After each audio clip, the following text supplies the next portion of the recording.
নতুন টাকা ছাপানোর পরও চাহিদা মতো টাকা তুলতে পারছেন না দুর্বল ব্যাংকের অনেক গ্রাহক। যদিও কেন্দ্রীয় ব্যাংকের আর্থিক সহায়তা পাওয়ার পর কিছুটা স্বস্তি ফিরতে শুরু করেছে ব্যাংকগুলোতে, তবে আর্থিক খাতের অবস্থা ঠিক রাখতে প্রয়োজন ছাড়া টাকা না তোলার আহ্বান ব্যাংকারদের। আবারও দুর্বল নয় ব্যাংকের জন্য চরম দুঃসংবাদ দিল বিভিন্ন মাধ্যম থেকে। এই সংক্রান্ত বিভিন্ন রকম পত্র পত্রিকাগুলো বিভিন্ন রকম প্রতিবেদন প্রকাশ করে। আপনারা স্ক্রিনে যেটা দেখতে পাচ্ছেন, পত্রিকাগুলোতে বলা হচ্ছে নভেম্বর জুড়ে কোনো রেমিটেন্স আসেনি যে 9টি ব্যাংকে। কোন কোন ব্যাংক এবং কি বলছে সরকার মূলত, আর এই ব্যাংকগুলোর ভবিষ্যৎ কি। আবার এদিকে বাড়ল ক্রেডিট কার্ডের সুদের হার। এটা ক্রেডিট কার্ডের গ্রাহকদের জন্য একটি চরম দুঃসংবাদ। এদিকে আইসিবি কে দেয়া ঋণে উচ্চ সুদের খবরে ফের চাপে শেয়ার বাজার। এই সংক্রান্ত বিস্তারিত তথ্য জানাবো আজকে ভিডিওতে। প্রিয় ভিউয়ার্স, আজকে নতুন ভিডিওতে সবাইকে স্বাগত জানাচ্ছি। আপনি যদি আমার চ্যানেলে নতুন হয়ে থাকেন তাহলে এরকম গুরুত্বপূর্ণ ভিডিওর আপডেট পেতে চ্যানেলটি সাবস্ক্রাইব করে রাখুন। ভালো লাগলে লাইক কমেন্ট করুন, আর সম্পূর্ণ ধারণা পেতে পুরো ভিডিওটি না টেনে দেখুন। তাহলে শুরু করা যাক। আমরা প্রথমেই দেখে নিচ্ছি সময় নিউজের একটি সংবাদ। সংবাদের শিরোনামে বলা হচ্ছে নভেম্বর জুড়ে কোনো রেমিটেন্স আসেনি যে 9টি ব্যাংকে।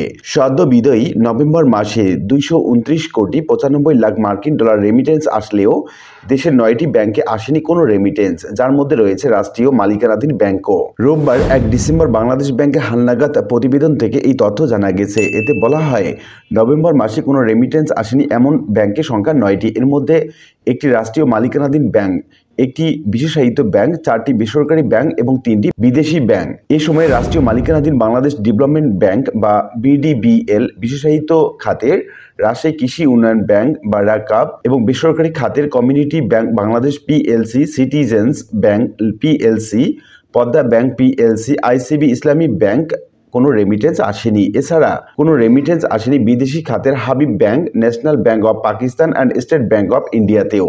এদিকে নভেম্বরে রাষ্ট্র মালিকানাধীন ব্যাংকগুলোর মাধ্যমে এসেছে 82 কোটি 42 লাখ 10 হাজার মার্কিন ডলার। এছাড়া বিশেষায়িত ব্যাংকের মাধ্যমে 10 কোটি 58 লাখ 60 হাজার ডলার। বেসরকারি ব্যাংকের মাধ্যমে এসেছে 120 কোটি 31 লাখ 50 হাজার ডলার এবং বিদেশি খাতের ব্যাংকগুলোর মাধ্যমে এসেছে 62 লাখ 80 হাজার ডলার রেমিটেন্স। বাংলাদেশ ব্যাংক আরও জানিয়েছে 24 থেকে 30 নভেম্বর পর্যন্ত এদেশে এসেছে 47 কোটি 31 লাখ 50 হাজার মার্কিন ডলার রেমিটেন্স। তবে অন্তর্বর্তীকালীন সরকার গঠনের পর পরিস্থিতি স্বাভাবিক হতে শুরু করে।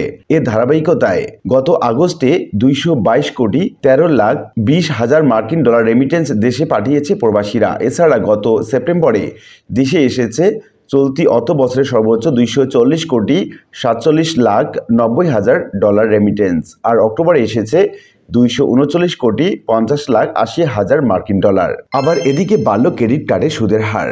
এটা ক্রেডিট কার্ডের গ্রাহকদের জন্য একটি চরম দুঃসংবাদ। ক্রেডিট কার্ডের সুদ হার বাড়িয়ে নতুন নির্দেশনা দিয়েছে কেন্দ্রীয় ব্যাংক। এখন থেকে ব্যাংকগুলো ক্রেডিট কার্ডের গ্রাহকের কাছ থেকে সর্বোচ্চ 25% পর্যন্ত সুদ নিতে পারবে। এতদিন এ পর্যন্ত সুদের সীমা ছিল 20%। রোববার 1 ডিসেম্বর বাংলাদেশ ব্যাংকের ব্যাংকিং প্রবিধি এবং নীতি বিভাগ এই সংক্রান্ত একটি সার্কুলার জারি করেছে। নতুন এই নির্দেশনা নতুন বছরের প্রথম দিন 1 জানুয়ারি থেকে কার্যকর হবে। এদিকে ঢাকা পোস্টে আরেকটি সংবাদে বলা হচ্ছে 3 মাস পরিশোধ না করলেই ঋণ হবে খেলাপি। এখানে বলা হচ্ছে আন্তর্জাতিক মানদণ্ডে খেলাপি ঋণ গণনা করার উদ্যোগ নিয়েছে বাংলাদেশ ব্যাংক। নতুন নিয়ম অনুযায়ী ঋণ 3 মাস পরিশোধ না করলে খেলাপি ঋণ হিসাবে পরিণত হবে। ঋণ মন্দ মান হলে 100% প্রভিশন রাখতে হবে। বুধবার 27 নভেম্বর বাংলাদেশ ব্যাংকের ব্যাংকিং প্রবিধি এবং নীতি বিভাগ থেকে এই সংক্রান্ত একটি সার্কুলার জারি করেছে। নতুন নির্দেশনা 2025 1 এপ্রিল থেকে কার্যকর হবে। এদিকে আইসিবি কে দেয়া ঋণে উচ্চ সুদের খবরে ফের চাপে শেয়ার বাজার।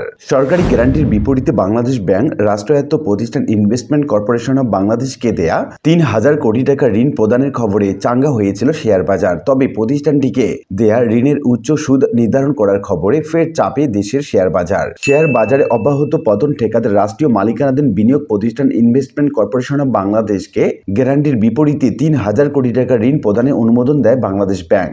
গত মঙ্গলবার বাংলাদেশ ব্যাংকের গভর্নর আহসান এস মনসুর আইসিবি কে সভরেন গ্যারান্টির বিপরীতে 3000 কোটি টাকা ঋণ প্রদানের অনুমোদন দিয়েছে।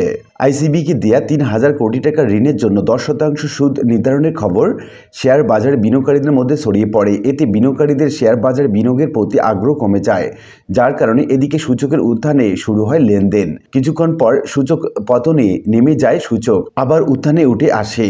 এভাবে উত্থান আর পতনের লেনদেন চলতে থাকে। শেষ পর্যন্ত আইসিবির ঋণে উচ্চ সুদ হারের খবরে দাঁড়াতে পারেনি শেয়ার বাজার। তো উল্লিখিত বিভিন্ন আলোচনা থেকে আমরা এটুকু বলতে পারি যে বিভিন্ন দুর্বল ব্যাংক সহ শেয়ার বাজারের জন্য এই কয়েকটি ছিল চরম দুঃসংবাদ। এটি কাটিয়ে উঠতে পারলে এই ব্যাংক খাতে আরো উন্নতি ঘটাবে এমনটি প্রত্যাশা করছেন অর্থনীতিবিদগণ। আশা করি বিষয়টি বুঝতে পেরেছেন। আর আজকের ভিডিওটি এ পর্যন্তই। আশা করি ভিডিওটি আপনাদের ভালো লেগেছে। ভিডিওটি ভালো লাগলে লাইক কমেন্ট করতে ভুলবেন না। দেখা হবে অন্য কোনো ভিডিওতে। সে পর্যন্ত সবাই ভালো থাকবেন। ধন্যবাদ।